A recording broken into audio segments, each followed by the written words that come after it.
हे बघा, हे पापलेट हे कोणते? वा, हे पापडी पापलेट. पापडी पापलेट. खूप हा, टेस्टी. आणि हे काय आहे? सुरमई. सुरमई. वाव, किती छान. बरे.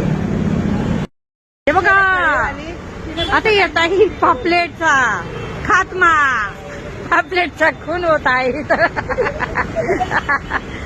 का नाही? हा, दे दे, तुझा काढते. बाय माझी. Bye bye bye bye.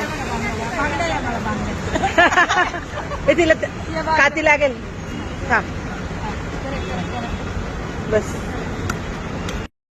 हे बघा, आज पापलेट होणार आहे. आता हे मॅग्नेट ना, मॅग्नेट करून मॅरिनेट करून ठेवले. मस्त फायदे काय झाले तर